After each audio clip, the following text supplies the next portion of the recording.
ഓം ശാന്തി. ശിവനോ ഞാനോ ശിവധ്യാന എന്ന പരിപാടിയിലേക്ക് എല്ലാവർക്കും സ്വാഗതം.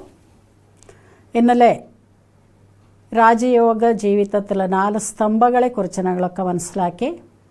എങ്ങനെയാണ് ഒരു ബ്രാഹ്മണ ജീവിതം ശ്രേഷ്ഠമാക്കണോ, ബ്രാഹ്മണ ജീവിതത്തിൽ ആധാരസ്തംഭമായിരിക്കുന്ന നമ്മുടെ ജീവിത ശൈലി, അതായത് ആഹാരം, നമ്മുടെ ചിന്തകൾ, നമ്മുടെ സംഘം എങ്ങനെ ഉണ്ടാകണം എന്ന് ഇന്നലെ ഞങ്ങൾ പഠിച്ചു. മനുഷ്യൻ്റെ ജീവിതത്തിൽ എത്രത്തോളം സങ്കല്പ ശ്രേഷ്ഠമാകുന്നു അതനുസരിച്ച് അവരുടെ ജീവിത ശൈലി, അവരുടെ ജീവിതത്തിൽ അവരുടെ പെരുമാറ്റം, അവരുടെ വ്യക്തിത്വം മാറിക്കൊണ്ടിരിക്കും. പക്ഷെ ഇന്നത്തെ ഈ കാലത്ത് നമുക്കെല്ലാവർക്കും അറിയാം, ഈ മനുഷ്യൻ്റെ സങ്കല്പങ്ങൾ എത്രത്തോളം ശുദ്ധിയുണ്ട്, എത്രത്തോളം അശുദ്ധിയുണ്ട്, അതനുസരിച്ച് മനുഷ്യനുണ്ടാവുന്ന സ്വഭാവങ്ങൾ, മനുഷ്യൻ്റെ പെരുമാറ്റങ്ങൾ നമുക്കതിൽ മനസ്സിലാക്കാം. ഇവർ എത്രത്തോളം ശുദ്ധ സങ്കല്പമുള്ളവരാണ്, എത്രത്തോളം അശുദ്ധിയുള്ളവരാണ് എന്ന് അവരുടെ പെരുമാറ്റത്തിൽ നമുക്ക് മനസ്സിലാക്കാൻ പറ്റും. പക്ഷേ ഇന്ന് മനുഷ്യൻ്റെ ഉള്ളിൽ ഒരുപാട് വ്യർത്ഥത ഉണ്ടെങ്കിലും ചിലവർക്കത് പുറത്ത് കാണാത്ത രീതിയിൽ ഒളിച്ചിരിക്കുന്ന സ്വഭാവമുള്ളവരുണ്ട്. പക്ഷെ ഇവിടെ ഈശ്വര വിശ്വവിദ്യാലയം സ്വയം നിരാകാരി പരഞ്ജ്യോതിയായ പരംപിത പരമാത്മാവ് എങ്ങനെയാണ് നമ്മുടെ ജീവിതം ശൈലി മാറ്റണം, നമ്മുടെ ജീവിതത്തിൽ പരിവർത്തനം കൊണ്ടുവരണം, അതിനുള്ള ജ്ഞാനം ആണ് പഠിപ്പിക്കുക. നമുക്കെല്ലാവർക്കും അറിയാം, ജ്ഞാനസാഗരനായ പരമാത്മ എല്ലാത്തിൻ്റെയും സാഗരനാണ്. ഭക്തിയിൽ കൂടി പറയാറുണ്ട്, പരമാത്മ ജ്ഞാനസാഗരനാണ്, സുഖസാഗരനാണ്, ശാന്തി സാഗരനാണ്, എല്ലാതുകൊണ്ടും നിറഞ്ഞവനാണ് ഈശ്വരൻ എന്ന് പറയാറുണ്ട്. പക്ഷേ ആ ഈശ്വരൻ അതോ പരമാത്മ, ഞങ്ങൾ സ്നേഹത്തോട് വിളിക്കുന്ന ശിവബാബ എങ്ങനെയാണ് ഈ മനുഷ്യ ജീവിതത്തിൽ ആ ജ്ഞാനം പകർന്നു കൊടുക്കണം. അതായത് പരമാത്മ ഒരു സാകാര മാധ്യമത്തിലൂടെയാണ് നമുക്ക് ജ്ഞാനം പറഞ്ഞ് മനസ്സിലാക്കി കൊടുക്കുക. അപ്പോൾ ഈ ബ്രാഹ്മണ ജീവിതം ഇത്ര സമയം നിങ്ങൾ പഠിച്ചത് എന്താണ് രാജയോഗ, എന്താണ് നമ്മുടെ മനസ്സ്, ബുദ്ധി, സംസ്കാരം, എന്താണ് നമുക്ക് ഈ ചിന്തകൾ എങ്ങനെ മാറ്റണം, അതൊക്കെ ഇതുവരെ നിങ്ങൾ പഠിച്ചിട്ടുണ്ട്. പക്ഷെ അതിൽ വിശേഷമായി ജ്ഞാനം എങ്ങനെയാണ് നമ്മുടെ ജീവിതത്തിൽ നമ്മൾ പ്രാക്ടിക്കലാക്കേണ്ടത്, അതാണ് ഇന്ന് നമ്മൾ പഠിക്കാൻ പോകുന്നത്. കാരണം നമുക്ക് എല്ലാവർക്കും അറിയാം, മനസ്സ് എന്ന് പറയുന്നത് വളരെ ചഞ്ചലമായ ഒരു സാധനമാണ്. നമുക്ക് എത്ര നിയന്ത്രിക്കണം എന്ന് ചിന്തിച്ചാലും നമുക്കത് നിയന്ത്രിക്കാൻ സാധിക്കാത്ത ഒരു വസ്തുവാണ് മനസ്സ് എന്ന്. പക്ഷേ ഈ മനസ്സിൻ്റെ നിയന്ത്രണം എങ്ങനെയാണ് നമ്മൾ കൊണ്ടുവരേണ്ടത്? എത്രത്തോളം മനുഷ്യൻ്റെ വ്യർത്ഥ സങ്കല്പങ്ങൾ കൂടുന്നോ അതനുസരിച്ച് മനസ്സിൻ്റെ ചഞ്ചലത്തെ കൂടും. ഈ മനസ്സിൻ്റെ ചഞ്ചലത്തെ ഇല്ലാതെയാക്കണമെങ്കിൽ നമുക്ക് നല്ല സങ്കല്പങ്ങൾ അല്ലെങ്കിൽ പോസിറ്റീവ് ആയിരിക്കുന്ന ചിന്തകൾ നമുക്ക് ആവശ്യമാണ്. ഈ പോസിറ്റീവ് ആയിരിക്കുന്ന ചിന്ത നമുക്ക് എവിടെ നിന്ന് കിട്ടും? ഇന്ന് നമുക്കറിയാം, സോഷ്യൽ മീഡിയ, അതായത് നമുക്ക് മൊബൈൽസ് ഉണ്ട്, പിന്നെ ന്യൂസ് പേപ്പറുകളുണ്ട്, ഒരുപാട് ന്യൂസുകൾ നമ്മളിന്ന് കാണാറുണ്ട് യൂട്യൂബിൽ. പക്ഷേ ഇതിൽ അധികം എല്ലാവരും കാണുന്നത് നെഗറ്റീവ് ആയിരിക്കുന്ന കാര്യങ്ങളായിരിക്കാം. ചിലവർ നല്ലതും കാണും, ചിലവർ നെഗറ്റീവ് ആയിരിക്കാം. പക്ഷെ ഇന്നത്തെ യുവജനം, അതായത് യൂത്ത്സിൻ്റെ ഇതിൽ നമ്മൾ നോക്കുകയാണെങ്കിൽ ഇന്ന് എല്ലാ യൂത്ത്സിൻ്റെ സങ്കല്പത്തിൽ നടക്കുന്ന സംഘർഷങ്ങൾ, അതായത് ടെൻഷൻസ്, ഇതൊക്കെ വരാനുള്ള കാരണം ഇന്ന് ആ യുവജനങ്ങൾക്ക് കിട്ടുന്ന മനസ്സിലേക്ക് കൊടുക്കുന്ന ഇഞ്ചക്ഷനാണ്. അപ്പോൾ അത് ഇന്ന് പുറമേ അവർക്ക് കിട്ടുന്നത് യൂട്യൂബിലൂടെയാണ്. അതുകൊണ്ട് ഇന്ന് മനുഷ്യൻ്റെ ഒരു ജീവിത ശൈലി മാറ്റണോ, അവരുടെ സങ്കല്പങ്ങൾ മാറ്റങ്ങൾ കൊണ്ടുവരണമെന്നുണ്ടെങ്കിൽ നമ്മുടെ ജീവിത ശൈലി തന്നെ മാറ്റണം. നമ്മൾ രാവിലെ തൊട്ട് രാത്രി വരെ എന്താണ് ചെയ്യുന്നത്? നമ്മുടെ ആ രാവിലെ ശരിക്കും വരികയാണെങ്കിൽ നമ്മൾ ബ്രാഹ്മണരുടെ ജീവിതം തുടങ്ങുന്നത് തന്നെ രാവിലെ 3:30 തൊട്ടാണ്. നമ്മൾ കേട്ടിട്ടുണ്ട്, ബ്രഹ്മമുഹൂർത്തത്തിൽ ആരെ എഴുന്നേൽക്കുന്നോ അവർക്ക് ഈശ്വരനായിട്ട് സമാഗമം, ഈശ്വരനായിട്ടുള്ള മിലന വളരെ സഹജമായി കിട്ടും. നമ്മൾ പണ്ട് തൊട്ടേ നമ്മുടെ പൂർവികന്മാർ നമുക്ക് പഠിപ്പിച്ചിട്ടുണ്ട്. അതിനുവേണ്ടി പണ്ട് നമുക്ക് എങ്ങനെ നമ്മൾ എഴുന്നേൽക്കണം, എങ്ങനെ നമ്മൾ ആ ദിനചര്യ ഉണ്ടാക്കണം, രാവിലെ സ്കൂളിൽ പോകുന്ന സമയത്താണെങ്കിലോ നമ്മൾ എങ്ങനെയാണ് നമ്മുടെ ആ ദിനചര്യ അല്ലെങ്കിൽ എങ്ങനെ ടൈം ടേബിൾ ഉണ്ടാക്കണം, അതൊക്കെ പണ്ട് തൊട്ടേ നമുക്ക് നമ്മുടെ പൂർവികന്മാർ പഠിച്ചിട്ടുണ്ടെങ്കിലോ നമ്മളത് കുറേയൊക്കെ പഠിച്ചിട്ടുണ്ട്. പക്ഷേ ഇന്ന് നമ്മുടെ ജീവിത ശൈലി മാറിപ്പോയി. അപ്പോൾ അതേപോലെ ഈ ഈശ്വര വിശ്വവിദ്യാലയത്തിൽ എങ്ങനെ വേണം നമ്മുടെ ജീവിതം, എങ്ങനെ വേണം നമ്മുടെ മുഴുവൻ ദിവസത്തിൻ്റെ ദിനചര്യ, അങ്ങനെ ബ്രഹ്മമുഹൂർത്ത എന്ന് പറയുന്നത് ഏറ്റവും ശ്രേഷ്ഠമായിരിക്കുന്ന സമയം. സ്വയം പരമാത്മാവ് എല്ലാവർക്കും ശക്തി കൊടുക്കാനോ ആ ഊർജ്ജം നൽകാനോ വരുന്ന ഒരു സമയമാണ് ബ്രഹ്മമുഹൂർത്തം. അത് ഭക്തിയിൽ കൂടി വളരെയധികം പ്രാധാന്യമുണ്ട്. പക്ഷേ അതിനുള്ള 5 5:30 ആണെങ്കിൽ ഇവിടെ ഞങ്ങൾ 3:30ക്കാണ് ബ്രാഹ്മണരുടെ ആദ്യ തുടക്കം. എങ്ങനെ നമ്മൾ കണ്ണു തുറക്കണം? ആ കണ്ണു തുറക്കുന്ന സമയത്ത് ഈശ്വരൻ്റെ ഓർമ്മ നമുക്ക് എങ്ങനെ ഉണ്ടാവണം? ആദ്യം നമ്മൾ പറയാറുണ്ട് ഗുഡ് മോർണിംഗ്, സുപ്രഭാത എന്നാണ് പറയുക. ഈശ്വരനെ നമ്മൾ മുന്നിൽ കണ്ടുകൊണ്ട് ഗുഡ് മോർണിംഗ് എന്ന് പറയുന്നു. അതിൻ്റെ അർത്ഥം നമ്മൾ ഈശ്വരനെ ആദ്യം നമിച്ചുകൊണ്ടാണ് നമ്മുടെ ദിവസത്തിൻ്റെ ആരംഭം. അപ്പം അങ്ങനെ ആ ഒരു 3:30 തൊട്ട് ഞങ്ങൾ എഴുന്നേറ്റ് നമ്മൾ കുറച്ച് ശുദ്ധമായി, അതായത് ഈശ്വരനെ ധ്യാനിക്കണോ ആക്റ്റീവ് ആയിരിക്കണമെന്നുണ്ടെങ്കിൽ നമുക്ക് വേണ്ടത് പരിശുദ്ധിയാണ്. ഞങ്ങൾ കൈ കാല് മുഖമൊക്കെ കഴുകി ഈശ്വരനെ ധ്യാനിക്കാൻ തുടങ്ങുന്ന സമയത്ത് ഈശ്വരൻ്റെ യഥാർത്ഥമായിരിക്കുന്ന ശക്തി നമുക്ക് കിട്ടണമെന്നുണ്ടെങ്കിൽ നമ്മുടെ മനസ്സ് ഏകാഗ്രമായിരിക്കണം. ആ മനസ്സിൻ്റെ ഏകാഗ്രതയാണ് ഈശ്വരിലേക്ക് നമ്മൾ കൊണ്ടുപോവുക. അതാണ് മനസ്സ് ബുദ്ധി ഏകാഗ്രതയിലൂടെ നമുക്ക് ഈശ്വരൻ്റെ അടുത്തേക്ക് എത്താം. നമ്മൾ സ്നേഹത്തോടോ ശിവൻ അല്ലെങ്കിൽ ശിവബാബ എങ്ങനെയാണോ ഞങ്ങൾ വിളിക്കുക അതനുസരിച്ച് നമുക്ക് ഈശ്വരനായിട്ടുള്ള ആ കണക്ഷൻ നമുക്ക് കിട്ടും. അങ്ങനെ 3:30 തൊട്ട് ഞങ്ങൾ 5 മണി വരെ 4:45 5 മണി വരെ ഈശ്വരനായിട്ട് സംസാരിക്കുന്നതാണ് ശരിക്കുള്ള യോഗ എന്ന് പറയാം. നമുക്കറിയാം ഞങ്ങൾ പരസ്പര ഫ്രണ്ട്സ് നമ്മുടെ കൂട്ടുകാർ വന്നാൽ എത്രയും ഞങ്ങൾ സംസാരിക്കുന്നു, നമുക്ക് സ്ഥലകാലബോധം ഇല്ലാതെ നമ്മളൊക്കെ സംസാരിക്കുന്നു. അതേപോലെ പരമാത്മാവിനെ ഒന്ന് കൂട്ടുകാരനായിട്ടോ അല്ലെങ്കിൽ അച്ഛനായിട്ടോ അമ്മയായിട്ടോ ഏത് രൂപത്തിൽ വേണമെങ്കിലും നമുക്ക് ഓർമ്മിക്കാം. ഓർമ്മിക്കുന്നുണ്ടെങ്കിൽ നമുക്ക് സ്നേഹം ആവശ്യമാണ്. ആ സ്നേഹമാണ് നമുക്ക് ഈശ്വരൻ്റെ അടുത്തേക്ക് എത്തിക്കുന്നത്. അതിനെയാണ് ഞങ്ങൾ യോഗ അല്ലെങ്കിൽ മെഡിറ്റേഷൻ എന്ന് പറയാം. അല്ലാതെ നമുക്ക് ആർക്കോ യോഗാസനകളോ മറ്റേത് ഇതൊന്നും ചെയ്യേണ്ട ആവശ്യമില്ല. വളരെ സ്വസ്ഥമായി നമുക്ക് ഇരുന്നു കൊണ്ട് നമുക്ക് മെഡിറ്റേഷൻ ചെയ്യാം. പിന്നെ നമുക്കറിയാം ഈ ശരീരത്തിൻ്റെ ആരോഗ്യത്തിന് വേണ്ടി നമ്മൾ കുറേ വ്യായാമങ്ങൾ ചെയ്യും. അത് ഇന്നാണെങ്കിൽ എല്ലാവർക്കും അത് അത്യാവശ്യമാണ്. രാവിലെ എണീറ്റ ഉടനെ കുളിച്ച് ഫ്രഷായി ഒന്ന് ഓടാനോ എക്സസൈസ് അവർക്ക് ഇഷ്ടമുള്ളത് ചെയ്യാം. അതായത് വേണമെങ്കിൽ നമുക്ക് എക്സസൈസ് ചെയ്യാം, അല്ലെങ്കിൽ നടക്കാനും പോവാം, അല്ലെങ്കിൽ ഡാൻസ് ചെയ്യുക, അതായത് പലതും എന്താണോ നമുക്ക് ഇഷ്ടമുള്ളത്. കാരണം ഏത് കാര്യം ചെയ്യണമെങ്കിൽ നമുക്കത് താല്പര്യം വേണം, ഇഷ്ടം വേണം, അപ്പോഴേ നമുക്കത് ചെയ്യാൻ പറ്റുള്ളൂ.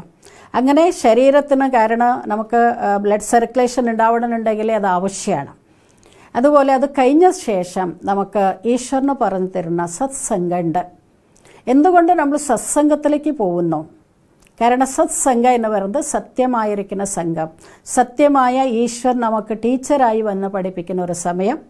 ആ സമയം എല്ലാ ബ്രഹ്മകുമാരി ശാഖകളിൽ പോയാൽ നമുക്ക് കാണാം അവിടെ ഈശ്വരൻ്റെ മഹാവാക്യങ്ങളെ, അതാണ് ശരിക്കും നമുക്ക് പോസിറ്റീവ് തോട്ട്സ്, ഈശ്വരൻ്റെ മഹാവാക്യങ്ങളെ എല്ലാവർക്കും പറഞ്ഞു കൊടുക്കാനുള്ള ഒരു സമ്പ്രദായം. അതായത് ഒരു കാര്യം എല്ലാ ഈശ്വര വിശ്വവിദ്യാലയത്തിൽ രാവിലെ അതായത് 6:30 തൊട്ട് 8 മണി വരെ ഉണ്ട്, എല്ലാ ഈശ്വര വിശ്വവിദ്യാലയത്തിലുണ്ട്. അതിലാദ്യം നമ്മൾ മനസ്സിനെ എങ്ങനെ പരിശുദ്ധാക്കണം, അതായത് അമൃതവേള അല്ലെങ്കിൽ ബ്രഹ്മമുഹൂർത്തത്തിൽ നമ്മുടെ ആ പരിശുദ്ധി കഴിഞ്ഞതിന് ശേഷം നമുക്ക് എങ്ങനെയാണ് നമ്മളൊരു പാത്രത്തിൽ പാല് കാച്ചിയ ഉടനെ പിറ്റേ ദിവസം അതേ പാത്രത്തിൽ പാൽ നമ്മൾ കാച്ചാറില്ല. അത് നന്നായിട്ട് കഴുകി ശുദ്ധിയാക്കി ഒന്നുകൂടി കഴുകിയിട്ടാണ് നമ്മൾ പാല് വീണ്ടും കാച്ചുക. അതിൻ്റെ അർത്ഥം പരിശുദ്ധമായ പാത്രം ഉണ്ടെങ്കിലേ പാല് നമുക്ക് കേടാവാതെ പിരിയാതെ കിട്ടും. അതുപോലെ തന്നെ 6:30 തൊട്ട് 7 മണി വരെ അഥവാ 10 മിനിറ്റെങ്കിലും ഈശ്വരനെ ധ്യാനിച്ച് ബുദ്ധിയെ ശുദ്ധിയാക്കി വേണം ഈ സത്സംഗത്തിലിരിക്കാൻ. അപ്പോൾ എല്ലാവരും മനസ്സ് ശുദ്ധിയായാലേ ആ പാത്രത്തിൽ ഈശ്വരൻ്റെ ജ്ഞാനം, നമ്മൾ പറയാറുണ്ട് സിംഹണിയുടെ പാല് സൂക്ഷിക്കാൻ സ്വർണ്ണപാത്രം വേണോ എന്നാണ് പറയാം.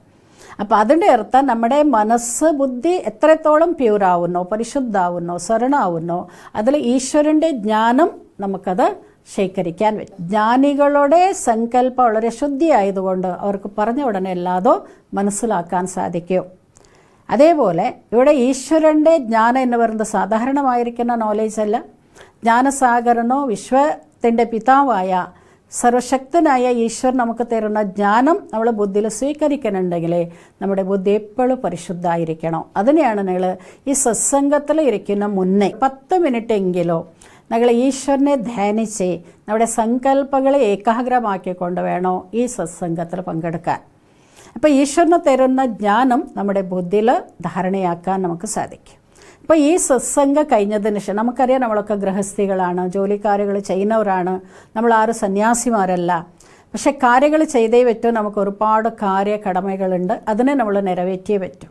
പക്ഷെ കർമ്മക്ഷേത്രത്തിലേക്ക് പോകുമ്പോൾ നമുക്കറിയാം, കർമ്മക്ഷേത്രത്തിൽ പോകുമ്പോൾ ഒരുപാട് സാഹചര്യങ്ങൾ ഉണ്ടാവാം, പ്രശ്നങ്ങൾ ഉണ്ടാവാം, പരിസ്ഥിതികൾ ഉണ്ടാവാം. പക്ഷെ ഇതിനൊക്കെ നമ്മൾ അതിജീവിക്കണമെന്നുണ്ടെങ്കിൽ ഈ സത്സംഗത്തിൽ നമുക്ക് ഈശ്വരനെ പറഞ്ഞു തന്ന ജ്ഞാനം നമുക്ക് പ്രാക്ടിക്കലാക്കാൻ എത്രത്തോളം സാധിച്ചു എന്ന് കൂടി നമുക്ക് കാണാൻ സാധിക്കും. കാരണം നമുക്കറിയാം, ചിലപ്പോൾ ഞങ്ങൾ വീട്ടിലായിരിക്കുക പ്രശ്നം, അല്ലെങ്കിൽ ഓഫീസിലായിരിക്കുക, അല്ലെങ്കിൽ സംബന്ധികളായിരിക്കുക, പല രീതിയിലായിരിക്കും നമുക്ക് പ്രശ്നങ്ങൾ വരാം.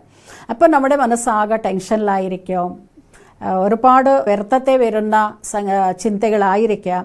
പക്ഷെ ആ സമയത്ത് നമുക്ക് നമ്മുടെ മനസ്സിനെ ശാന്താക്കാൻ നമ്മളത് ചിന്തിക്കോ, ഇന്ന് ഭഗവാൻ എനിക്ക് തന്നത് ഈ ഒരു നിർദ്ദേശം എനിക്ക് തന്നിട്ടുണ്ട്. എൻ്റെ മനസ്സിനെ എങ്ങനെ ഞാൻ ശാന്തമാക്കണോ, എൻ്റെ മനസ്സിനെ എങ്ങനെയാണ് ഞാൻ നിയന്ത്രിക്കേണ്ടത്, ആ ഒരു ഡയറക്ഷൻ അഥവാ ആ ഒരു സന്ദേശം എനിക്ക് തന്നിട്ടുണ്ട്. അപ്പോൾ നമ്മുടെ മനസ്സിനെ നമുക്ക് കൺട്രോൾ ചെയ്യാൻ പറ്റും. എങ്ങനെ നമുക്കറിയാം, നമ്മളൊരു യാത്ര ചെയ്യുന്ന സമയത്ത് ട്രാഫിക് കൺട്രോൾ ഉണ്ട്. എവിടെയാണോ റഷായിരിക്കുന്നത് അവിടെ ട്രാഫിക് കൺട്രോൾ ഉണ്ട്. അതിന് ചുവന്ന ലൈറ്റാണ് കാണിക്കുക, അതിൻ്റെ അർത്ഥം നിങ്ങൾ അവിടെ നിൽക്കണം എന്നാണ്. അപ്പോൾ ആ ചുവന്ന ലൈറ്റ് വന്നിട്ടും ഞങ്ങൾ യാത്ര ചെയ്താൽ തീർച്ചയായും നമുക്കറിയാം അവിടെ ആക്സിഡൻറ്റ് ഉണ്ടാവും. പക്ഷേ ആക്സിഡൻറ്റുകൾ ഇല്ലാതിരിക്കാൻ വേണ്ടിയാണ് ട്രാഫിക് കൺട്രോൾ. അപ്പോൾ നമുക്കറിയാം മുന്നിൽ ട്രാഫിക് കൺട്രോളാണ്, അതുകൊണ്ടാണ് ഈ റഷ് ഉള്ളത്. അതേപോലെ നമുക്ക് കൂടി ഈ ട്രാഫിക് സങ്കല്പങ്ങളെ കൺട്രോൾ ചെയ്യാൻ വേണ്ടി ട്രാഫിക് കൺട്രോൾ എന്നൊരു സമയമുണ്ട്. കാരണം നമ്മൾ ഓടിക്കൊണ്ടിരിക്കുന്ന ജീവിതമാണ്. അതിൽ നമ്മുടെ സങ്കല്പങ്ങളെ എങ്ങനെ കൺട്രോൾ ചെയ്യണം, അതിനെ നമുക്ക് 10:30, 12 മണിക്ക്, അതേപോലെ 5, അതായത് ഇടയ്ക്കിടയ്ക്ക് നമ്മുടെ ആ സമയത്ത് തന്നെ ആവണമെന്നില്ല, ഇടയ്ക്കിടയ്ക്ക് നമ്മുടെ സങ്കല്പങ്ങളെ നമ്മൾ പരിശോധിക്കുക. എവിടെയാണ് എൻ്റെ സങ്കല്പം വളരെ ഫാസ്റ്റായിട്ട് ഓടുന്നുണ്ട്. കാരണം നമുക്കറിയാമല്ലോ, റോട്ടിൽ പോകുമ്പോൾ നമുക്ക് ഫാസ്റ്റിൻ്റെ കൺട്രോൾ കൂടി ഉണ്ട്. അത് ഓട്ടോമാറ്റിക്കായിട്ട് നമ്മൾ കൺട്രോൾ ചെയ്യും. അതേപോലെ നമ്മുടെ സങ്കല്പങ്ങളെ കൂടി ഫാസ്റ്റായിട്ട് വേസ്റ്റായിട്ട് എവിടേക്ക് പോകുന്നുണ്ടോ അത് നമുക്ക് കൺട്രോൾ ചെയ്യാനുള്ളതാണ്. നമ്മുടെ നിത്യജീവിതത്തിൽ നമ്മൾ കർമ്മക്ഷേത്രത്തിലേക്ക് പോകുമ്പോൾ ഉണ്ടാവുന്ന ഒരു സാഹചര്യത്തിൽ നമ്മളിങ്ങനെ കൺട്രോൾ ചെയ്യണം. അതാണ് ട്രാഫിക് കൺട്രോൾ. തിയറി ക്ലാസ് ആണ് സത്സംഗ എന്ന് പറയാം, പറഞ്ഞു തരും. നമുക്കറിയാം, സ്കൂളിലെ കുട്ടികൾക്ക് ആദ്യം പറഞ്ഞു കൊടുക്കും, പിന്നെയാണ് അവർ ലാബിൽ പോയിട്ട് ഞാൻ എത്രത്തോളം അത് പ്രാക്ടിക്കലാണ് എന്ന് ലാബിലാണ് അവർ നോക്കുക. അതേപോലെ സത്സംഗ തിയറിയാണ്, നമ്മുടെ കർമ്മക്ഷേത്രമാണ് പ്രാക്ടിക്കൽ. എത്രത്തോളം എനിക്കിത് എൻ്റെ ജീവിതത്തിൽ കൊണ്ടുവരാൻ സാധിക്കും അത് പ്രാക്ടിക്കൽ ചെയ്യേണ്ടത് നമ്മുടെ ജീവിതത്തിലാണ്. അതേപോലെ നമുക്കറിയാം, നമ്മൾ എന്താണോ ആഹാരം, ഈ ശരീരത്തിൻ്റെ ആരോഗ്യത്തിന് വേണ്ടി നമുക്ക് ഭക്ഷണം ആവശ്യമാണ്. ഭക്ഷണം മാത്രം പോരാ, ചോറ് മാത്രം കഴിച്ചാൽ പോരാ, അതിൽ വെറൈറ്റി ഭക്ഷണങ്ങളാണ് നമുക്ക് വേണ്ടത്. ഡോക്ടേഴ്സ് പറയുന്നല്ല, പച്ചക്കറികളോ ഫ്രൂട്ട്സോ എന്തൊക്കെയാണോ നമുക്ക് ശരീരത്തിന് ആരോഗ്യം തരുന്നത് അത് നമ്മൾ കഴിച്ചേ പറ്റൂ. അതിൻ്റെ ഇടയ്ക്ക് നമുക്ക് എന്തെങ്കിലും അസ്വസ്ഥത ഉണ്ടായാലും അതിനുള്ള ടോണിക്കോ മരുന്നുകളോ ഇതൊക്കെ നമുക്ക് ശരീരത്തിൻ്റെ ആരോഗ്യത്തിന് വേണ്ടിയാണ്. പക്ഷേ അതേപോലെ നമ്മുടെ മനസ്സിൻ്റെ ആരോഗ്യം കൂടി നമുക്ക് ആവശ്യമാണ്. മനസ്സിൻ്റെ ആഹാരം എന്താ? നമുക്ക് എല്ലാവർക്കും അറിയാം, മനസ്സിൻ്റെ ഫുഡാണ് തോട്ട്സ്, സങ്കല്പങ്ങളാണ്. എത്രത്തോളം നമ്മുടെ സങ്കല്പങ്ങൾ അശുദ്ധിയാവുന്നോ അത്ര നമുക്ക് രോഗം കൂടിക്കൊണ്ടിരിക്കും. നമുക്കറിയാം, കൊറോണ വന്ന സമയത്ത് നമ്മളൊക്കെ സേഫ് ആകാൻ വേണ്ടി എന്താ ചെയ്തിരുന്നു? മാസ്ക് ഇട്ട് നടന്നിരുന്നു. മാസ്ക് ഇടാൻ വെച്ചാൽ പുറത്തുള്ള ആ ബാക്ടീരിയ അല്ലെങ്കിൽ ആ രോഗാണുകൾ എന്താണോ അത് എന്നെ ബാധിക്കാതിരിക്കണം, അതിനുവേണ്ടി ഞങ്ങൾ മാസ്ക് ഇട്ടു. പക്ഷെ എന്നാലും ചിലവർക്ക് ആ രോഗം ബാധിച്ചു, ചിലവർക്ക് കൊറോണ വന്നിട്ടേ ഇല്ല. എന്തുകൊണ്ട് എന്ന് ചോദിച്ചാൽ നമുക്കറിയാം, ആർക്കാണോ പ്രതിരോധ ശക്തി കൂടുതലുണ്ട് അവരെ ഒന്നും ബാധിച്ചില്ല, ആർക്കാണോ പ്രതിരോധ ശക്തി കുറവുണ്ട് അവരെ ബാധിച്ചു. ഇപ്പോൾ നമ്മളിത് പ്രാക്ടിക്കലായിട്ട് കാണുന്ന കാര്യങ്ങളുമാണ്.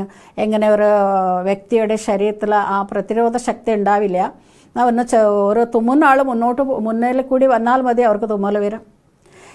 ഒരു ക്ലൈമറ്റ് മാറുമ്പോൾ അവർക്ക് ചിലപ്പോൾ പനി വരും. ഇതൊക്കെ നമ്മൾ പ്രാക്ടിക്കലായിട്ട് കാണുന്നത്. ചിലവർക്കൊന്നും ഉണ്ടാവില്ല. അതിൻ്റെ അർത്ഥം പ്രതിരോധ ശക്തി എവിടെയുണ്ടോ അവിടെ അവരെ ഒന്നും ബാധിക്കില്ല, പുറമേയുള്ള രോഗാണുകൾ അവരെ ബാധിക്കില്ല. അതേപോലെ ഇന്ന് നമ്മൾ കടന്നു പോകുന്ന ഈ ലോകം എന്ന് പറയുന്നത് എല്ലാവരും അതിലുണ്ട്. പോസിറ്റീവായിരിക്കുന്നവരുണ്ട്, നെഗറ്റീവായിരിക്കുന്നവരുണ്ട്, പലരും ഉണ്ട്. അത് നെഗറ്റീവായാലും പോസിറ്റീവായാലും നെഗറ്റീവ് നമ്മളെ ബാധിക്കാതിരിക്കണം.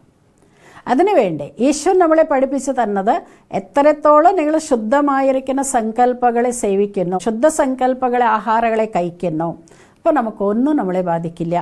അവർ നെഗറ്റീവ് ആയിരിക്കാൻ പറയാം, മറ്റുള്ളവരെ കുറ്റങ്ങളായിരിക്കാം പറയാം, പക്ഷെ അതൊന്നും നമ്മളെ ബാധിക്കാറില്ല. അതുകൊണ്ട് ശിവബാബ നമുക്ക് പറഞ്ഞു തരുന്നത് ഇത്രയേ ഉള്ളൂ. നിങ്ങൾ കാണുന്നത്, കേൾക്കുന്നത്, സംസാരിക്കുന്നത് പോസിറ്റീവ് ആയിരിക്കണം. അതിനെ ഭക്തിയിൽ കൂടി പറയാറുണ്ടല്ലോ, ചീത്ത കാണുന്നത്, ചീത്തയായി സംസാരിക്കുന്നത്, ചീത്തയായത് കേൾക്കരുത് എന്ന്. പക്ഷേ ഭഗവാൻ നമുക്ക് 2 കാര്യം കൂടി അതിൽ ആഡ് ചെയ്യുന്നു. നിങ്ങൾ ചിന്തിക്കരുത്, മോശമായത് ചിന്തിക്കരുത്, അതിനെ പ്രവർത്തിക്കരുത് എന്നാണ് പറയുക. ചിന്തിച്ചാൽ നമ്മളത് പ്രവർത്തിച്ച് പോകും. അതുകൊണ്ട് പോസിറ്റീവായിട്ട് ചിന്തിക്കാൻ നമുക്ക് തരുന്ന ജ്ഞാനമാണ് ഈശ്വരീയ വിദ്യാലയത്തിൽ പഠിപ്പിക്കുന്നത്. അതുകൊണ്ട് എത്ര നമുക്കത് ജീവിതത്തിൽ നമ്മൾ ധാരണം ചെയ്യണം.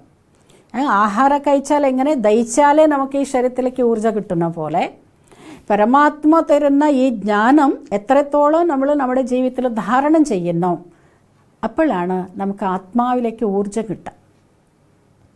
ഈ ഊർജ്ജം എപ്പോഴാണോ കിട്ടുന്നത് അവർക്കാണ് സേവനം, അതായത് ദാനം കൊടുക്കാനുള്ള ശക്തി അവർക്ക് കിട്ടാം. ദാനം ഏറ്റവും നല്ല ഒരു സേവനയാണ്, ദാനം കൊടുക്കുന്നത് ഏറ്റവും നല്ല ഒരു കർത്തവ്യമാണെന്ന് പറയാറുണ്ട്. അപ്പോൾ നമ്മൾ എന്ത് ദാനം ചെയ്യാം?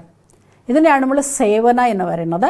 നമുക്ക് എന്താണ് ഈശ്വരൻ ഈ സമയം തന്നത്, അത് മറ്റുള്ളവർക്ക് എങ്ങനെയാണ് നമ്മൾ കൊടുക്കേണ്ടത്, മറ്റുള്ളവരുടെ ജീവിതത്തെ കൂടി എങ്ങനെ നമ്മൾ നന്നാക്കി മാറ്റണം, അവരുടെ ജീവിത ശൈലി കൂടി എങ്ങനെ വ്യക്തിത്വമുള്ള വ്യക്തിയാക്കണോ, അതാണ് ഈശ്വര വിശ്വവിദ്യാലയത്തിൻ്റെ ലക്ഷ്യം. ശിവബാബ അത് തന്നെയാണ് നമ്മളെ പഠിപ്പിക്കുന്നത്. ഒരു മനുഷ്യൻ എങ്ങനെ ദേവതയാവും. മനുഷ്യൻ ആസുരീയ ഗുണമുള്ളത് കൊണ്ട് സാധാരണമായിരിക്കുന്ന അസുരനായി മാറി മനുഷ്യൻ്റെ സ്വഭാവങ്ങൾ ദൈവീകമാകുമ്പോൾ ഒരു ദേവതയായി മാറും. ഭഗവാന്റെ മുരളിലാണ് ജാലവിദ്യ എന്ന് പറയുന്നത്. അതായത് ഞങ്ങൾ ഈ ലോകത്തിൽ ഏത് മനുഷ്യരായിട്ട് സംബന്ധത്തിൽ വന്നാലോ നമുക്ക് നെഗറ്റീവേ കിട്ടുള്ളൂ. പക്ഷേ ഈശ്വരനിലാണ് നമുക്ക് ആ പോസിറ്റീവ് ആയിരിക്കുന്ന എനർജി. അതാണ് മുരളി എന്ന് പറയുന്നത്. ഈ മുരളിയാണ് നമുക്ക് ജീവിതത്തിൽ മനുഷ്യനെ ദേവതയാക്കാം. അതായത് നമുക്ക് നല്ല ഗുണങ്ങളെ പകർന്നു തരുന്നത്, നമുക്ക് നല്ല ശക്തികളെ തരുന്നത്, ഇതൊക്കെ ഈശ്വരൻ്റെ ജാതുവിലാണ്, ഈശ്വരൻ്റെ ജാലവിദ്യത്തിലാണുള്ളത്. അതുകൊണ്ടാണ് ഇത് നമ്മളെ ഖജനാവ് എന്ന് വേണമെങ്കിൽ പറയാം, കലവറ എന്ന് വേണമെങ്കിൽ പറയാം, നിധി എന്ന് വേണമെങ്കിൽ പറയാം. കാരണം നമുക്കറിയാമല്ലോ, നിധി കിട്ടുമ്പോൾ നമ്മൾ എത്ര സന്തോഷിക്കുന്നു, ഒരു ഖജനാവ് കാണുമ്പോൾ നമ്മൾ എത്ര സന്തോഷിക്കുന്നു. അതേപോലെ ഈശ്വരൻ്റെ ജ്ഞാനം എന്ന് പറയുന്നത് ഒരു ഖജനാവാണ്, ഒരു നിധിയാണ്. അതുകൊണ്ട് ഈശ്വരീയ സംഘത്തിൽ വരുമ്പോൾ തീർച്ചയായും മനുഷ്യരിന് ദേവതകളായി മാറും. ആസുരീയ സ്വഭാവങ്ങൾ മാറി ഞങ്ങളതിന് ദേവതകളായി മാറും. അതേപോലെ നമുക്ക് നമ്മുടെ കുടുംബം എപ്പോഴും ഹാപ്പി ആയിരിക്കാൻ നമ്മൾ ചിന്തിക്കുന്നു. കാരണം ചിലവർ പറയാറുണ്ട് ഓഫീസിലുള്ള കാര്യം വീട്ടിലേക്ക് കൊണ്ടുവരരുത്, വീട്ടിലേക്ക് കൊണ്ടുവരാൻ പാടില്ല. കാരണം ഓഫീസിലുള്ള കാര്യങ്ങൾ വീട്ടിലേക്ക് കൊണ്ടുവന്നാൽ ആകെ പ്രശ്നമായിരിക്കാം. അതുകൊണ്ട് ഒരു സുഖി കുടുംബമാവണം, ഒരു ഹാപ്പി ഫാമിലി ആവണമെന്നുണ്ടെങ്കിൽ നമുക്ക് ഓഫീസിൽ ചെയ്യുന്ന കാര്യങ്ങൾ ഓഫീസിൽ, വീട്ടിൽ ചെയ്യുന്ന കാര്യങ്ങൾ വീട്ടിലായിരിക്കണം. അതിനുവേണ്ടി നമുക്ക് കുടുംബത്തിൽ എന്താണോ നമുക്ക് സന്തോഷം കിട്ടേണ്ടത് അതിനുവേണ്ടി സന്ധ്യായോഗ, അതായത് നമ്മളെല്ലാവരും ഒരുമിച്ചിരുന്നു കൊണ്ട് ഈശ്വരനെ ദഹനിക്കുക. പണ്ട് നമുക്കറിയാം വൈകുന്നേരം ആകുമ്പോഴേക്ക് നമ്മുടെ അച്ഛനമ്മമാർ വിളിക്കും, നമ്മളൊക്കെ പോയിട്ട് പ്രാർത്ഥിക്കാറുണ്ട്. കൂട്ടത്തോടു കൂടി പ്രാർത്ഥിക്കും, പിന്നെയാണ് കൂട്ടത്തോടു കൂടി നമ്മളൊക്കെ ഭക്ഷണം കഴിക്കുക. അപ്പോൾ ശരിക്കും അതൊരു സന്തോഷത്തിൻ്റെ ഒരു സമയമാണ്. അതേപോലെ നമുക്ക് സന്ധ്യാസമയം നമുക്കറിയാം ഈശ്വരൻ്റെ ശക്തി അല്ലെങ്കിൽ ദൈവിക ശക്തി ആ സന്ധ്യാസമയത്ത് വീട്ടിലേക്ക് വരുന്ന സമയം. ആ സമയത്ത് നമ്മൾ പ്രാർത്ഥിക്കുകയാണെങ്കിൽ തീർച്ചയായും നമ്മുടെ വീട്ടിൽ ആ പോസിറ്റീവ് എനർജി കയറി വരും. പോസിറ്റീവ് എനർജി എപ്പോഴാണോ നമ്മുടെ വീട്ടിലേക്ക് വരുന്നത് നമ്മളെല്ലാവരും പോസിറ്റീവായി മാറും. നമ്മുടെ ജീവിതം സന്തോഷം നിറഞ്ഞ ജീവിതമാവും. അതേപോലെ നമ്മളെല്ലാവരും ഒരുമിച്ചിരുന്ന് ഭക്ഷണം എങ്ങനെ കഴിക്കണം, സന്തോഷത്തോട് ഭക്ഷണം കഴിക്കുമ്പോൾ അത് നമ്മുടെ ശരീരത്തിലേക്ക് കൂടി അതിൻ്റെ എനർജി ഉണ്ടാവും. ഭക്ഷണം കഴിക്കുന്നത് കൂടി സന്തോഷം, നമ്മൾ പറയാറുണ്ടല്ലോ എൻജോയ് ചെയ്ത് ഭക്ഷണം കഴിക്കുന്ന പറയും. അതെന്താണെങ്കിലും, അത് ചോറാണെങ്കിലോ അല്ലെങ്കിൽ സാമ്പാർ എന്താണോ നമുക്ക് കിട്ടുന്നത് അതിനെ എൻജോയ് ചെയ്യണം. അപ്പോഴാണ് അത് നമ്മുടെ ശരീരത്തിലേക്ക് പിടിക്കുക എന്ന് പറയാറുണ്ട്. നമുക്ക് ഇഷ്ടമില്ലാത്ത ഭക്ഷണമാണെങ്കിൽ നമുക്ക് ഇല്ലാതെ കഴിക്കുമ്പോൾ അത് നമ്മുടെ ശരീരത്തിൽ എത്ര നല്ല ഭക്ഷണമായാലും ദഹിക്കില്ല, ശരീരത്തിലേക്ക് ശക്തി കിട്ടില്ല എന്നാണ് പറയുക. അപ്പോൾ അത് കുറച്ചാണെങ്കിൽ കൂടി നമുക്കത് ആസ്വദിച്ച് കഴിക്കണം എന്നാണ് പറയുക. അതേപോലെ മെഡിറ്റേഷൻ എന്ന് പറയുന്നത് നമ്മളെല്ലാവരും ഒരുമിച്ചിരുന്നു കൊണ്ട് ഞങ്ങൾ മെഡിറ്റേഷൻ ചെയ്യുകയാണെങ്കിൽ അതോ ഓർമ്മിക്കുകയാണെങ്കിൽ തീർച്ചയായും ആ അറ്റ്മോസ്ഫിയർ എന്താണോ ആ അന്തരീക്ഷം പോസിറ്റീവായി മാറും. നമുക്കെല്ലാവർക്കും ആ സന്തോഷം കിട്ടും. അതേപോലെ ഭക്ഷണം കഴിക്കുമ്പോൾ കൂടി നമുക്ക് ഈശ്വരൻ്റെ ഓർമ്മയിലിരുന്നു കൊണ്ട് പരസ്പര സന്തോഷം പങ്കുവെച്ചുകൊണ്ട് ഭക്ഷണം കഴിക്കുകയാണെങ്കിൽ അപ്പോൾ കൂടി അവിടെ പോസിറ്റീവ് എനർജി ഉണ്ടാവും. അതേപോലെ നമുക്ക് എല്ലാവർക്കും അറിയാം, ഇന്ന് മനുഷ്യൻ്റെ ജീവിതത്തിൽ ഒരുപാട് ഭാരങ്ങളാണ്. റെസ്പോൺസിബിലിറ്റി കൂടുന്തോറും ഭാരങ്ങൾ കൂടിക്കൊണ്ടിരിക്കുകയാണ്. ആരോട് പറയണോ, എങ്ങനെ പറയണോ എന്ന ചിന്തയിലാണ് ഇന്ന് എല്ലാവരും. ആരോട് പറഞ്ഞാൽ എന്ത് സംഭവിക്കും? അതുകൊണ്ടാണ് ഇന്ന് മനുഷ്യൻ ഒരുപാട് ഭാരം കൊണ്ട്, സ്ട്രെസ് കൊണ്ട് ജീവിക്കുകയാണ്. പക്ഷെ നമുക്ക് എല്ലാവർക്കും അറിയാം, ഈശ്വരൻ്റെ മനസ്സ് വിശാലാണ്, ബേഹദ്ദിന് വരെ പരിധിയില്ലാത്ത മനസ്സാണ്. നമുക്ക് എല്ലാവർക്കുള്ള എന്ത് പ്രോബ്ലംസ് ആണെങ്കിലും, എന്ത് പ്രശ്നങ്ങളാണെങ്കിലും ഈശ്വരൻ്റെ മുന്നിൽ പറഞ്ഞാൽ നമ്മൾ ഫ്രീ ആവും എന്ന് പറയാറുണ്ട്. അതുകൊണ്ട് രാത്രി ഉറങ്ങാൻ പോകുന്ന മുന്നേ മനസ്സിനെ പൂർണ്ണമായി കാലിയാക്കുക എന്നുവെച്ചാൽ അർത്ഥം അത് എന്തായാലും സന്തോഷമോ ദുഃഖമോ വിഷമങ്ങളോ ഒക്കെ നമ്മൾ ഈശ്വരൻ്റെ മുന്നിൽ പോയി കത്തെഴുതാം. പണ്ട് നമുക്കറിയാലോ, നമുക്ക് ഒരു കത്ത് എഴുതാൻ ഭയങ്കര ഇൻട്രസ്റ്റ് ആയിരുന്നു. പക്ഷെ ഇപ്പോൾ ഇന്ന് കത്ത് എഴുതുന്ന ശീലം ആർക്കും ഇല്ല, എഴുതുന്ന ശീലം ആർക്കും ഇല്ല. കാരണം എല്ലാവരും മൊബൈലിൽ മെസ്സേജായി. പക്ഷെ പണ്ട് നമുക്ക് എപ്പോഴെങ്കിലാണ് ആ കത്ത് കിട്ടുമ്പോൾ ഭയങ്കര സന്തോഷമാവായിരുന്നു. കാരണം ഒരു 15 ദിവസം കൂടുമ്പോഴായിരിക്കും അവിടെ നിന്ന് കത്ത് വരിക, അല്ലെങ്കിൽ നമ്മൾ കത്തയക്കുക. പക്ഷെ അത് ഭയങ്കര സന്തോഷമാണ്. കാരണം എഴുതുമ്പോൾ നമ്മുടെ എനർജി അതിൽ പകർന്നുകൊണ്ടാണ് നമ്മൾ ആ കത്തെഴുതുക. അത് വിഷമാണെങ്കിലോ സന്തോഷമാണെങ്കിലും. അപ്പോൾ അവർക്ക് അതേപോലെ ഫീൽ ചെയ്യും, ഇവരിതാണ് ആ ദുഃഖം അല്ലെങ്കിൽ വിഷമം അനുഭവിച്ചുകൊണ്ടിരിക്കും. ഉടനെ അവിടെ നിന്ന് കത്ത് വരും. അതേപോലെ ഈശ്വരൻ നമ്മുടെ മനസ്സിലുള്ള എല്ലാ ഭാരങ്ങളെ ഇറക്കി വയ്ക്കാൻ നമ്മുടെ കത്തിലൂടെയാണ്. രാത്രി ഉറങ്ങുന്ന മുന്നേ നമ്മുടെ മനസ്സിന് എല്ലാ ഭാരങ്ങളെ ഈശ്വരന് കൊടുത്ത് കത്തിൽ എഴുതി, എങ്ങനെയാണ് കൊച്ചുമക്കൾ അച്ഛൻ്റെ അമ്മയുടെ മടിയിൽ സ്വസ്ഥമായിട്ട് ഉറങ്ങുന്നത് പോലെ ഈശ്വരൻ്റെ മടിയിൽ നമ്മളൊരു കൊച്ചു കുട്ടിയായി സ്വസ്ഥമായിട്ട് ഉറങ്ങുകയാണെങ്കിൽ തീർച്ചയായും നമുക്ക് രാത്രി ദുസ്വപ്നങ്ങളോ, അങ്ങനെ നമുക്കറിയാം ഹെവി ഫുഡ് കഴിച്ചാൽ രാവിലെ എഴുന്നേൽക്കാൻ ബുദ്ധിമുട്ടാണ്. അതേപോലെ ഹെവി ആയിട്ട് നമ്മൾ മനസ്സിന് ഭാരം കൊടുത്ത് ഉറങ്ങുകയാണെങ്കിൽ രാവിലെ നമുക്ക് എഴുന്നേൽക്കാൻ സാധ്യമല്ല. കാരണം മനസ്സ് ഭാരമാണ്. അവർക്ക് പിന്നെയും ഉറങ്ങണമെന്ന് തോന്നും. കാരണം അവരുടെ മനസ്സ് അത്ര ഭാരമായി ഉറങ്ങിയത് കൊണ്ടാണ്. അതുകൊണ്ട് ഈശ്വരൻ നമ്മൾ ആ കത്ത് എഴുതി മനസ്സ് ഫ്രീ ആക്കി കഴിഞ്ഞാൽ നമുക്ക് മനസ്സ് ഫ്രീ ആയി ഈശ്വരൻ്റെ മടിയിൽ നമ്മൾ സ്വസ്ഥമായിട്ട് ഉറങ്ങുകയും ചെയ്യാം. സ്വസ്ഥമായ ഉറക്കം നമുക്ക് കിട്ടും. അതുപോലെ ഈശ്വരൻ്റെ ആ സ്നേഹം നമുക്ക് കിട്ടിക്കൊണ്ടിരിക്കും. അതുകൊണ്ട് രാവിലെ നമുക്ക് എല്ലാവർക്കും സ്വസ്ഥമായി ഈശ്വരന് ഗുഡ് മോർണിംഗ് രാത്രി ഉറങ്ങുമ്പോൾ ഗുഡ് നൈറ്റ് പറഞ്ഞിട്ട്, എങ്ങനെയാണ് നമ്മൾ വീട്ടിൽ എല്ലാവരോടും പറഞ്ഞ് അവസാനം നമുക്ക് ഇഷ്ടപ്പെട്ടവരോടാണ് നമ്മൾ ഗുഡ് നൈറ്റ് പറയുക. അതേപോലെ രാത്രി ഗുഡ് നൈറ്റ് പറഞ്ഞ് കത്തെഴുതി ഗുഡ് നൈറ്റ് പറഞ്ഞ് രാത്രി ഉറങ്ങാം. അതേപോലെ രാവിലെ നമുക്ക് ഗുഡ് മോർണിംഗ് പറഞ്ഞുകൊണ്ട് എഴുന്നേൽക്കാൻ നമുക്ക് വളരെ ഈസി ആയിരിക്കും.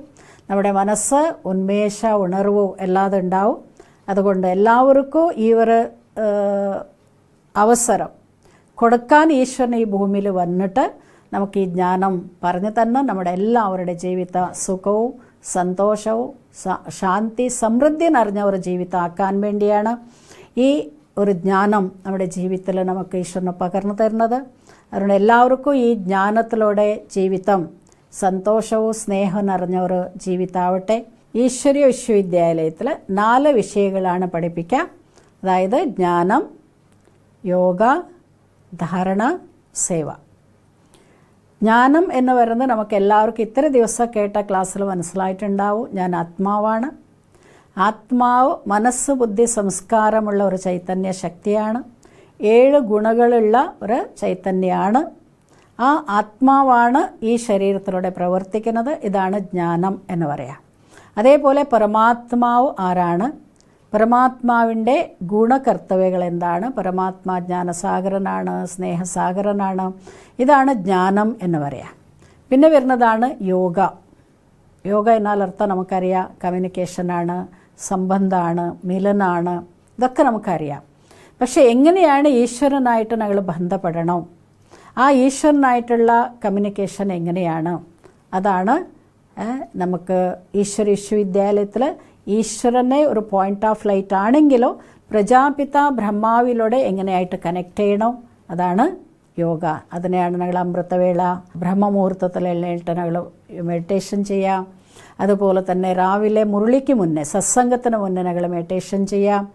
സത്സംഗമാണ് നമുക്ക്, മുരളിയാണ് നമ്മുടെ ജീവിതത്തിൻ്റെ ഏറ്റവും വലിയൊരു സാധനമാണ്. നമ്മുടെ ജീവിതത്തിൽ പരിവർത്തനം കൊണ്ടുവരുന്നതാണ്. നിത്യം മുരളി കേൾക്കണോ, നിത്യ സത്സംഗത്തിൽ പങ്കെടുക്കണോ, അതോ നമുക്കറിയാം, നമുക്കിന്ന് യൂട്യൂബുകളിലൂടെ വേണമെങ്കിൽ കാണാം, എല്ലാതും നമുക്ക് കാണാൻ പറ്റും. പക്ഷെ നമുക്ക് എനർജി കിട്ടണോ, ചാർജിങ് വരണമെന്നുണ്ടെങ്കിൽ നമ്മൾ എവിടെയാണോ ഈശ്വരി വിശ്വവിദ്യാലയം നേരിട്ട് വന്ന് ഈശ്വരനെ പഠിപ്പിക്കുന്ന സെൻറ്റേഴ്സ് ഉണ്ട്, അവിടെ പോയാൽ നമുക്ക് എനർജി കിട്ടും. ചാർജിങ് സെൻറ്ററാണ്, ചാർജ് ചെയ്യാനുള്ള സെൻറ്ററാണ് ഈശ്വര വിശ്വവിദ്യാലയത്തിൻ്റെ ബ്രാഞ്ചസ്. അത് ഈ ലോകത്തിൽ എവിടെ പോയാലും നമുക്ക് കിട്ടും. അത് ഇന്ന സ്ഥലം പണ്ടത്തെ പോലെയല്ല, ഇന്ന സ്ഥലം തന്നെ അല്ല. കാരണം നിങ്ങൾ യൂട്യൂബിൽ കേട്ടാലോ അല്ലെങ്കിൽ നെറ്റിലൂടെ കേട്ടാലോ എനർജി എന്തായാലും നമുക്ക് കിട്ടില്ല. എനർജി കിട്ടണോ എന്നുണ്ടെങ്കിൽ നമുക്ക് നിത്യവും സെൻറ്ററിൽ പോയിട്ട് മുരളി അഭ്യസിക്കുന്നത് അത് മസ്റ്റാണ്. കാരണം ഇത്രയേ ഉള്ളൂ, ആത്മാവിന് എനർജി കിട്ടുന്നത് സത്സംഗത്തിലൂടെയാണ്. എന്താണോ നമ്മൾ സത്സംഗത്തിൽ കേൾക്കുന്നത് അതിനെയാണ് നമ്മൾ ധാരണ എന്ന് പറയുക. എങ്ങനെ നമുക്ക് പറയാറുണ്ടല്ലോ, ഭക്ഷണം കഴിച്ചാലേ നമുക്ക് എനർജി കിട്ടുള്ളൂ, നല്ലത് കഴിച്ചാൽ നല്ല എനർജിയാണ്. അതേപോലെ ഈ കഴിച്ച ഭക്ഷണം എന്താണോ ഈശ്വരന് തന്നെ ഈ മുരളി, ഇത് നമ്മുടെ ജീവിതത്തിൽ പ്രാക്ടിക്കലായി കൊണ്ടുവരുന്നതിനാണ് നമ്മൾ ധാരണ എന്ന് പറയുക. ധരിക്കുക, നമ്മൾ പറയുമല്ലോ, ഈ ശരീരത്തിന് നമ്മൾ ഈ വസ്ത്രം ധരിക്കുന്ന പോലെ പരമാത്മാവ് തന്നെ മുരളി അഥവാ ജ്ഞാനം നമ്മുടെ ജീവിതത്തിൽ നമ്മൾ ധാരണം ചെയ്യാം. ഈ ധാരണം ചെയ്യുന്നതാണ് നമ്മുടെ ജീവിതത്തിൽ പ്രാക്ടിക്കലായിട്ട് വരുന്നത്. ഈ പ്രാക്ടിക്കൽ ജീവിതത്തെ കാണുമ്പോഴാണ് മറ്റുള്ളവർക്ക് കൂടി തോന്നും, നിങ്ങൾക്ക് എങ്ങനെയാണ് ഇങ്ങനത്തെ ശക്തി കിട്ടുന്നത് അല്ലേ. ഈ ഈശ്വര വിശ്വവിദ്യാലയത്തിൽ പഠിക്കുന്നവർക്ക് ഊർജം കൂടുതലാണ്, അവർക്ക് ക്ഷീണമില്ല, അക്ഷീണരായിട്ട് സേവ ചെയ്യും. അപ്പോൾ പലരും ചോദിക്കാറുണ്ട്, നിങ്ങൾക്ക് എവിടെ നിന്ന് ഈ ഊർജ്ജം കിട്ടാം, ഇത്രയൊക്കെ പരിശ്രമിച്ചിട്ടോ ഇത്രയൊക്കെ ജോലി ചെയ്തിട്ടോ നിങ്ങൾക്ക് ക്ഷീണമില്ലല്ലോ. അതിൻ്റെ അർത്ഥം പ്രാക്ടിക്കലായിട്ട് ഈശ്വരൻ്റെ ജ്ഞാനം ജീവിതത്തിൽ കൊണ്ടുവരുമ്പോൾ അവർക്ക് ക്ഷീണമില്ല. അപ്പം നമ്മുടെ ജീവിതം മറ്റുള്ളവർക്കൊരു എക്സാമ്പിളാണ്, അതൊരു സേവയാണ്. അതേപോലെ നമ്മൾ മറ്റുള്ളവർക്ക് ഈശ്വരീയ ജ്ഞാനം കൊടുത്ത് അവരുടെ ജീവിതത്തെ കൂടി നമ്മൾ ശ്രേഷ്ഠമായ ഒരു ജീവിതം ആക്കുന്നത് കൂടി ഒരു സേവയാണ്. അതിനെ കൂടി നമ്മൾ എന്താ പറയുക, ദാനം എന്ന് പറയാം. അപ്പോൾ ഈശ്വര വിശ്വവിദ്യാലയത്തിൽ മുഖ്യമായിരിക്കുന്ന 4 വിഷയങ്ങൾ നമ്മുടെ ജീവിതത്തിൽ കൊണ്ടുവരേണ്ടത്: 1 ജ്ഞാനം, ഞാൻ ആരാണ്; 2 യോഗം, ഈശ്വരനായിട്ട് എങ്ങനെ ബന്ധപ്പെടണം; 3 ധാരണയാണ്, എങ്ങനെ നമ്മുടെ ജീവിതത്തിൽ അത് ഓട്ടോമാറ്റിക്കായിട്ട് വരും, നമുക്ക് അധികം അധ്വാനിക്കേണ്ട ആവശ്യമില്ല. ഇത് കേട്ട് കഴിഞ്ഞാൽ 2 നമ്മുടെ ജീവിതത്തിൽ വന്നാൽ 3ാമത്തത് ഓട്ടോമാറ്റിക്കായിട്ട് നമ്മുടെ ജീവിതത്തിൽ വരും, ധാരണയാണ്. 4ാമത്തതാണ് സേവനം. നമ്മൾ ചെയ്തത് എന്താണോ അത് മറ്റുള്ളവർക്ക് കൊടുക്കുക. അതാണ് ഈശ്വര വിശ്വവിദ്യാലയത്തിലെ 4 സബ്ജക്റ്റുകളാണ്, 4 വിഷയങ്ങളാണ്. അതുകൊണ്ട് ഈ 4 വിഷയങ്ങൾ എന്താണോ നിങ്ങൾ ഇതുവരെ കേട്ടത് അത് ജീവിതത്തിൽ കൊണ്ടുവരണം. ദിവസവും സത്സംഗത്തിൽ പങ്കെടുക്കണം. ഈ സത്സംഗത്തിൽ പങ്കെടുത്തുകൊണ്ട് മറ്റുള്ളവർക്ക് വഴികാട്ടിയാവണം എന്ന വിശ്വാസത്തോടു കൂടി, ഈ ഒരു വിശ്വാസം എനിക്കുണ്ട്. കാരണം ഇത്രയും സമയം കേട്ട ഈ ജ്ഞാനം നമ്മുടെ ജീവിതത്തിൽ കൊണ്ടുവരാൻ നിങ്ങളെല്ലാവരും വിചാരിച്ചിട്ടുണ്ടാവും. ആ വിശ്വാസത്തോടു കൂടി ഓം ശാന്തി, ഓം ശാന്തി. ഇനി കുറച്ച് സമയം നമുക്ക് ഈശ്വരൻ്റെ സമാഗമത്തിൻ്റെ അനുഭവം ചെയ്യാം. ഓം ശാന്തി. ഞാൻ ആത്മാ.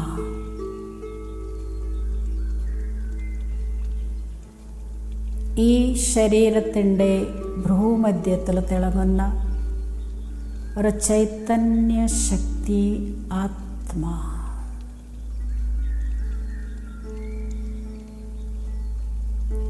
ഞാൻ ശ്രേഷ്ഠ ആത്മാവാണ്.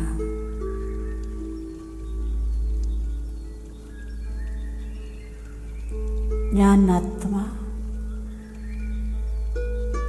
ഈ ശരീരമാകുന്ന വസ്ത്രത്തിൽ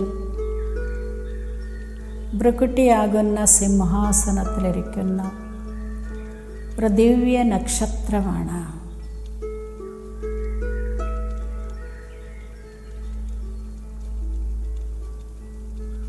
ഞാൻ ചൈതന്യ ശക്തിയാണ്.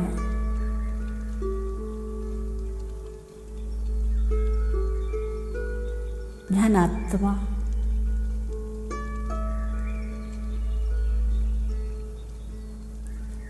പരംപിത പരമാത്മാവിൻ്റെ സന്താനം.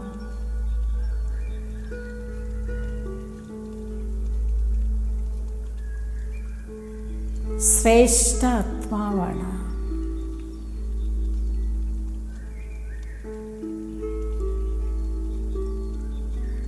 ഞാൻ ആത്മാ.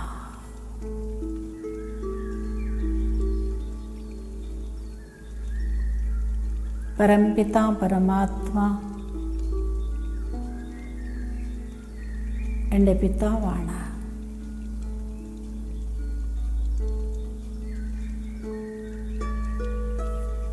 സൂര്യൻ, ചന്ദ്രൻ, താരാഗണത്തിനപ്പുറമുള്ള പരംധാമത്തിൽ വസിക്കുന്നു.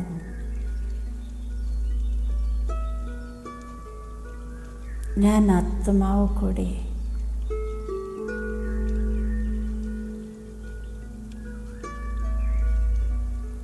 ആ പരംപിത പരമാത്മാവിൻ്റെ ഒപ്പം തിളങ്ങുന്ന ഒരു ജ്യോതിയായി വസിക്കുന്നു. ഞാൻ ആത്മാ.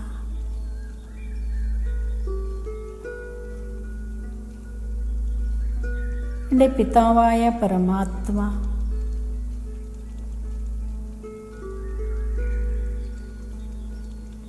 ശാന്തിയുടെ സാഗരനാണ്.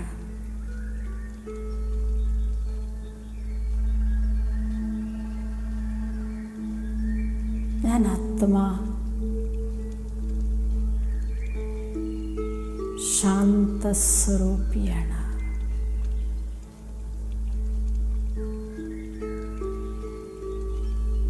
ഞാൻ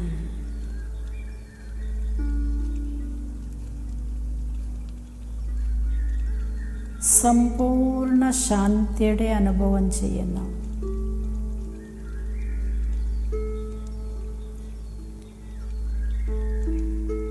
ഞാൻ ആത്മാ.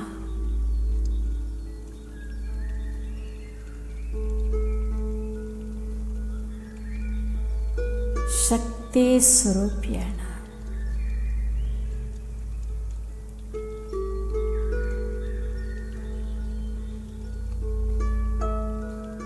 ഈ മുഴുവൻ സൃഷ്ടിയുടെ നാഥാനായ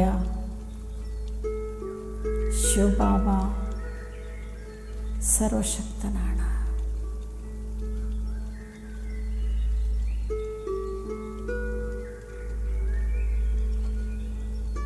ആ ശക്തി ഞാൻ ശ്രേഷ്ഠ ആത്മാവിലേക്ക് ഒഴുകി വന്നുകൊണ്ടിരിക്കുകയാണ്.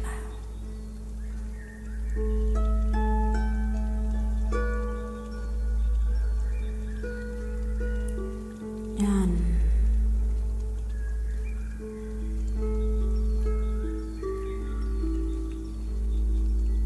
ശ്രേഷ്ഠമായ ശക്തിശാലിയായ ആത്മാ.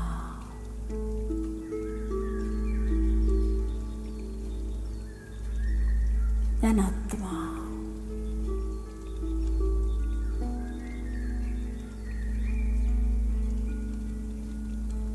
പരംപിത പരമാത്മാ ശിവബാബയുടെ സന്താനം.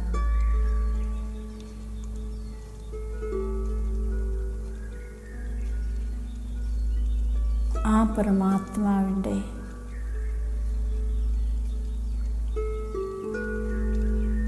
എല്ലാ ശക്തികളും ഗുണങ്ങളും ഞാൻ ആത്മാവ് സ്വീകരിച്ചു കൊണ്ടിരിക്കുന്നു.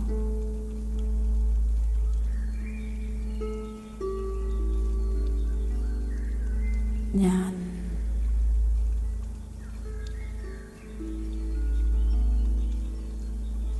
ദിവ്യശക്തിയുള്ള ആത്മാ.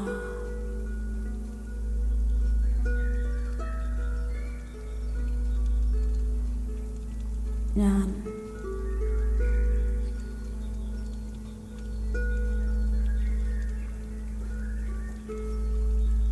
ബാബയിൽ നിന്ന് കിട്ടിയ എല്ലാ ശക്തികളെയും ഗുണങ്ങളെ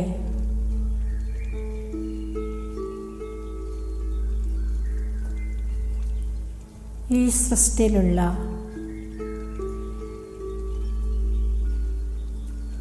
എല്ലാ ആത്മാക്കൾക്കും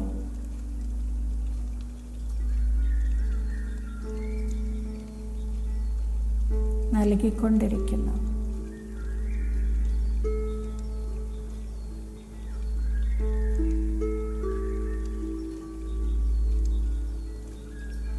എല്ലാ ആത്മാക്കളും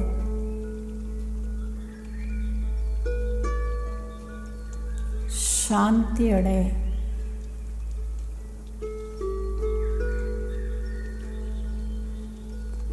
സുഖത്തിൻ്റെ അനുഭവം ചെയ്തുകൊണ്ടിരിക്കുന്നു.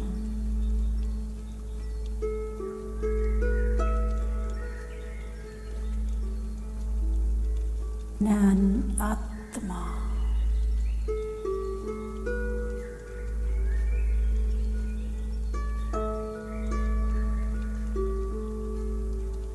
സമ്പൂർണ്ണ ശാന്തിയുടെ അനുഭവം ചെയ്യുന്നു.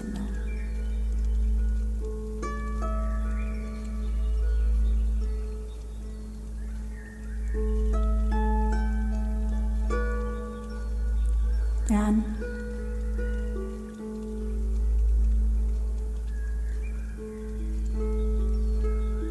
എൻ്റെ വീടായ പരമധാമത്തിൽ നിന്ന്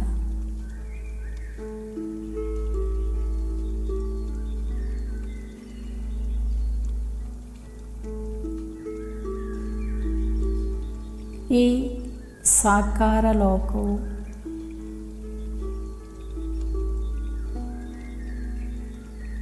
സാകാര ശരീരത്തിലേക്ക് തിരിച്ചു വരുന്നു.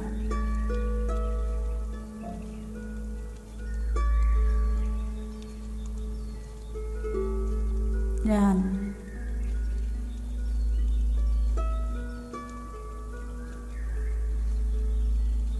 ശാന്തസ്വരൂപി ആത്മാ.